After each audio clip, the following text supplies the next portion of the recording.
Hello good morning नमस्कार दोस्तों, स्वागत है आपका आज के मुख्य समाचारों में। यहाँ आपको देखने को मिलेगी सुबह से शाम तक की ताज़ा खबरें ब्रेकिंग न्यूज़ अपडेट के रूप में। तो दोस्तों वीडियो शुरू करने से पहले आपसे एक छोटी सी रिक्वेस्ट है, अगर आपने हमारे यूट्यूब चैनल को सब्सक्राइब नहीं किया है तो सब्सक्राइब जरूर कीजिएगा। तो चलो दोस्तों शुरू करते हैं आज के पहले मुख्य समाचार।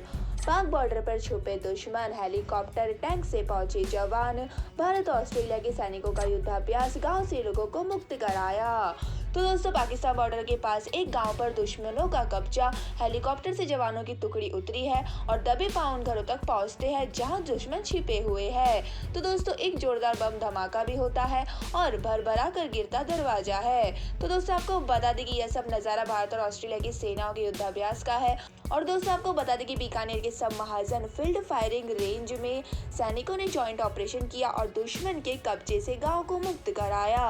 वही दोस्तों आपको जानकारी के लिए बता दें कि 28 नवंबर से शुरू हुआ युद्धाभ्यास 11 दिसंबर तक चलेगा और दोनों देशों के जवान रेत के दौरे में छिपे दुश्मनों को इंटेलिजेंस की मदद से ढूंढने और उन्हें खत्म करने की प्रैक्टिस कर रही है। वही दोस्तों इस युद्धाभ्यास को ऑस्ट्रो हिंद का नाम दिया गया है। और दोस्तों युद्धाभ्यास में महिला सैनिक भी बढ़ चढ़कर दमखम दिखा रही है और महिला सैनिकों ने एक दूसरे को बताया कि युद्ध के मैदान में किस तरह कहर ढहा सकती है।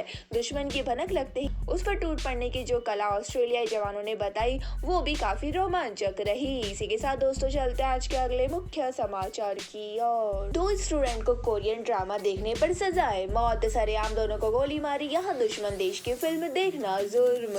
तो दोस्तों नॉर्थ कोरिया से एक हैरान कर देने वाली खबर सामने आई है और दोस्तों यहाँ हाई स्कूल में पढ़ने वाले 2 स्टूडेंट को सजाए मौत दी गई है। इनकी दोस्तों गलती सिर्फ इतनी थी कि इन दोनों ने साउथ कोरिया में बना एक शो देख लिया था। वही दोस्तों रेडियो फ्री एशिया की रिपोर्ट के मुताबिक दोनों स्टूडेंट की उम्र 15 से 16 साल की थी और उन्हें सरेआम भीड़ के सामने गोली मार दी गई। दरअसल दोस्तों नॉर्थ कोरिया और साउथ कोरिया के बीच तनातनी रहती है और इसके चलते नॉर्थ कोरिया के लोग साउथ कोरिया में बने शो और फिल्में नहीं देख सकते। वही दोस्तों कोरियाई मीडिया का हवाला देते हुए ब्रिटिश अखबार द इंडिपेंडेंट ने अपनी रिपोर्ट में कहा कि यह घटना अक्टूबर की है लेकिन अब सामने आई है। और दोस्तों एक चश्मदीद ने बताया कि उन्हें सजा देखने के लिए मजबूर किया गया और चश्मदीद ने कहा कि राष्ट्रपति किम जोंग उन के अधिकारियों ने ईशान शहर में रहने वाले लोगों को एक खाली मैदान में जमा होने के लिए कहा और यहाँ कुछ अधिकारियों ने स्टूडेंट को भीड़ के सामने मौत की सजा सुनाई और उन्हें गोली मार दी। इसी के साथ दोस्तों चलते हैं आज के अगले मुख्य समाचार की ओर। महिला बच्चे पैदा करने की फैक्ट्री नहीं, हिम्मत बिस्वा शर्मा ने मुस्लिम महिलाओं से अपील की 2 ही बच्चे पैदा करें। तो दोस्तों हिंदू के खिलाफ all union United democratic front के अध्यक्ष मौलाना बदरुद्दीन अजमल की विवादित टिप्पणी पर असम के मुख्यमंत्री ने पलटवार किया है। तो दोस्तों हिम्मत बिस्वा शर्मा ने कहा है कि महिलाएं बच्चा पैदा करने की मशीन नहीं है। अजमल सिर्फ वोट के लिए, बैंक के लिए, एक वर्ग को खुश करने के लिए ऐसा बयान दे रही है। साथ ही दोस्तों हिम्मत बिस्वा शर्मा ने कहा कि बदरुद्दीन अजमल ने कहा था कि महिलाएं ज्यादा से ज्यादा बच्चा पैदा करती रहे, लेकिन मेरा कहना है कि अगर महिलाएं ज्यादा बच्चा पैदा करती है तो अजमल बच्चों के बड़े होने तक उनकी परवरिश करे और उनका खर्चा उठाए।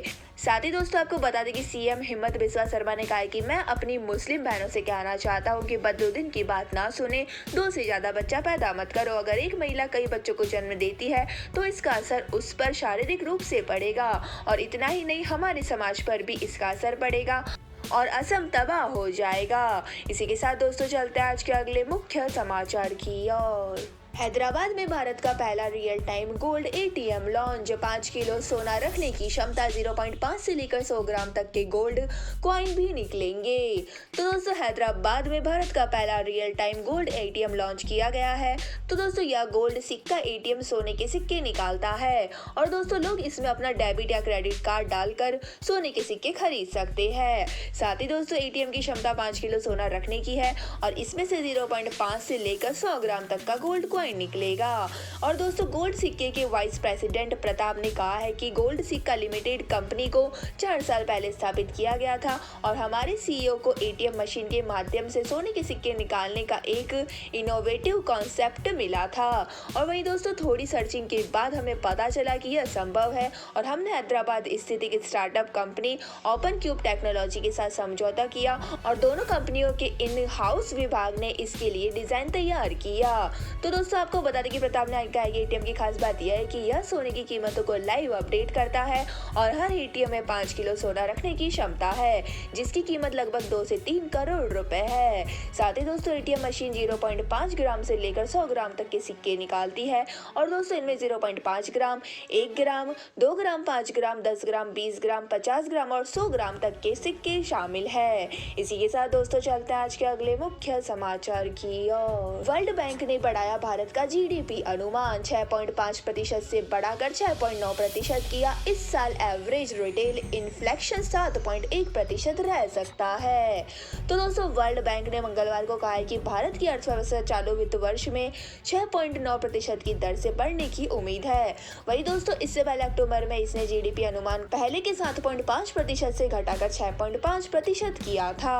वही दोस्तों वर्ल्ड बैंक ने आगे कहा कि भारत की अर्थव्यवस्था ग्लोबल झटकों से अच्छी तरह निपट रही है और रिपोर्ट में यह भी बताया गया है कि इस साल एवरेज रिटेल महंगाई 7.1% रही है।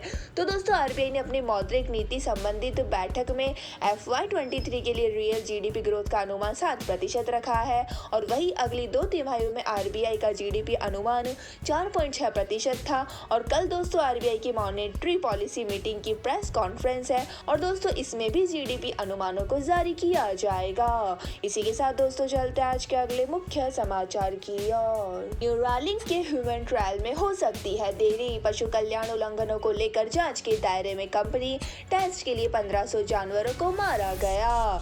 तो दोस्तों एलन मस्क की मेडिकल डिवाइस कंपनी न्यूरालिंक पशु कल्याण उल्लंघनों को लेकर अमेरिकी सरकार की जांच के दायरे में आ गई है। तो दोस्तों न्यूज एजेंसी रॉयटर्स ने इसे लेकर एक रिपोर्ट पब्लिश की है और दोस्तों 20 से ज्यादा वर्तमान और पूर्व कर्मचारियों ने रॉयटर्स को बताया है कि इसका पशु परीक्षण जल्दबाजी में किया जा रहा है, जिससे अनावश्यक पीड़ा और मौतें हो रही है।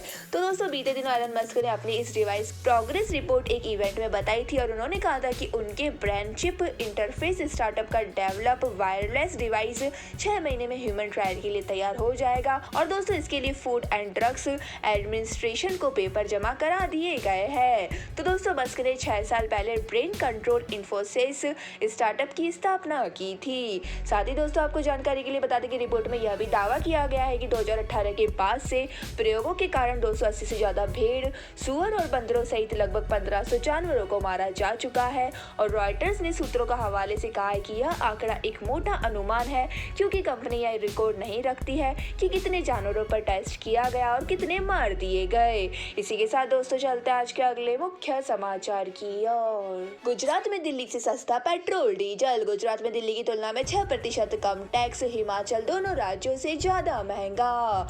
तो दोस्तों देश में गुजरात और हिमाचल प्रदेश विधानसभा चुनाव के साथ ही दिल्ली नगर निगम चुनाव खूब चर्चा में है। तो दोस्तों इन चुनावों के दौरान कच्चे तेल की कीमतों में बड़ी गिरावट देखने को मिली है। ऐसे में दोस्तों आम आदमी को पेट्रोल डीजल के दाम कम होने की उम्मीद है, लेकिन दोस्तों ऐसा नहीं हुआ। वही दोस्तों गुजरात, हिमाचल प्रदेश और दिल्ली में पेट्रोल डीजल की कीमतों की बात करें तो यह गुजरात में इनके दाम सबसे कम है। अभी दोस्तों आपको बता दें कि पेट्रोल डीजल का बेस प्राइस पर जो अभी 57.16 रुपए है, इस पर केंद्र सरकार 19.90 रुपए एक्साइज ड्यूटी वसूल रही है। इसके बाद दोस्तों राज्य सरकार इस पर अपने हिसाब से वैट और सेस वसूलती है, जिसके बाद इनका दाम बेस प्राइस से 2 गुना तक बढ़ जाता है।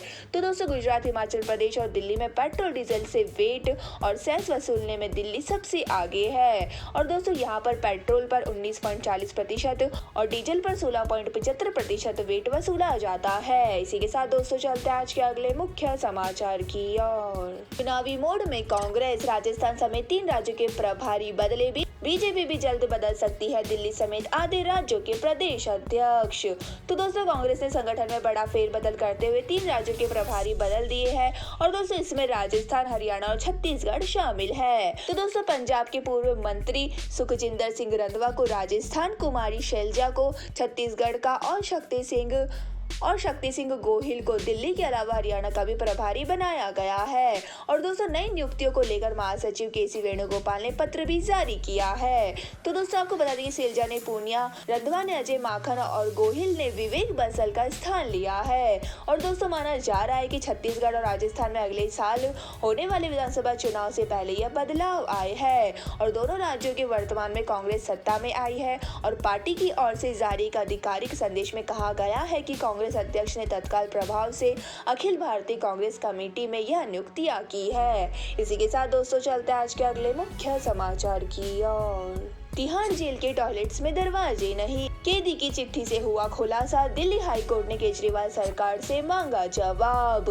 तो दोस्तों दिल्ली हाईकोर्ट ने सोमवार को तिहाड़ जेल में साफ पानी, टॉयलेट्स में दरवाजे और बेहतर सुविधाओं की मांग वाली एक याचिका पर सुनवाई की है। तो दोस्तों आपको बता दें कि चीफ जस्टिस सतीश चंद्र शर्मा और जस्टिस सुब्रमण्यम प्रसाद की बेंच ने कहा है कि यह एक मानवीय मुद्दा है। साथ ही दोस्तों कोर्ट ने दिल्ली सरकार को नोटिस जारी कर 6 हफ्ते के अंदर जवाब मांगा है और इस मामले की अगली सुनवाई 14 अप्रैल 2023 को होगी। तो दोस्तों Delhi high court legal services committee ने एक कैदी का पत्र मिलने के बाद यह जनहित याचिका दायर की थी और दोस्तों DHCLSC के एक पैनल वकील की ओर से तब जेल परिसर का निरीक्षण किया गया और एक रिपोर्ट तैयार की गई। तो दोस्तों रिपोर्ट में कहा गया था कि जेल में बुनियादी सुविधाओं की भी कमी है और पीने के लिए साफ पानी नहीं है, वॉशरूम और उनके दरवाजे टूटे हुए हैं और इस कारण कैदियों को समझौते करने पड़ रहे हैं। तो दोस्तों जनहित याचिका में यह भी कहा गया कि रिपोर्ट में सामने आया कि कैदियों के रहने की स्थिति भी खराब है क्योंकि परिसर में एक मेन हॉल है जो भर चुका है और उसमें से पानी बाहर निकलना शुरू हो गया है। और अदालत को आगे बताया गया है कि दिल्ली जेल नियम 2018 और मॉडल जेल मैनुअल 2016 कहते हैं कि जेल के कैदियों को साफ पानी उपलब्ध कराया जाना चाहिए और जेल परिसर में साफ सफाई रखनी चाहिए। तो दोस्तों यह थे हमारे आज के मुख्य समाचार और दोस्तों वीडियो को एंड करने से पहले बारी आज के माइंड क्यूज क्वेश्चन की। तो दोस्तों आज का माइंड क्यूज क्वेश्चन आपकी स्क्रीन पर आ चुका है।